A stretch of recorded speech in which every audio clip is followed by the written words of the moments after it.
I'm Alba Cordoba. I'm Director of Technology Transfer and also Business Development at a small company, NANOMOL Technologies, which is located here in Barcelona. And we provide services based on particle engineering and particle characterization to the pharmaceutical industry. In PHOENIX, we offer both on one side particle characterization expertise and on the other side formulation services. So on the first side, we are a GMP compliant company. We got our GMP certificate just last year.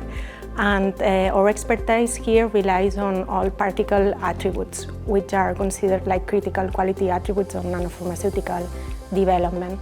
And on the other side, we have a proprietary technology for formulation of pharmaceuticals that is called DELOS, and which enables to deliver advanced materials with improved properties in terms of solubility, bioavailability, or reduced side effects, so better efficacy.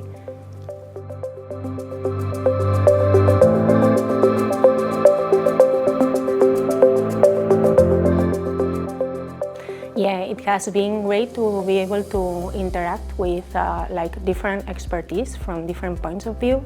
From the in vivo part, for example, we manufacture the formulations that have been tested in vivo. We have also collaborated with different partners to, for example, to develop lyophilization, so advancing the formulations into advanced finished forms.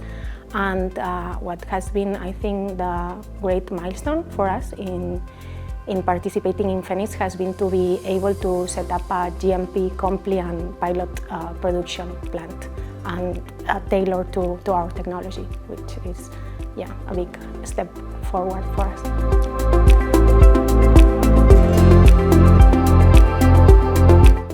I think it's a great benefit in saving time and effort, because you can find through a single first contact a large variety of expertise, from formulation development, characterization, from the physicochemical side, from the in vitro side, from the in vivo side, toxicology assessment, regulatory expertise, and all tailored to nanopharmaceuticals and nanomedicine development, which is rare to find. It's not common to have this expertise like in big CROs or CDMOs. So I think this is the main benefit that can help to push forward medicines faster, and also to avoid failing in steps, no? So you can avoid failures.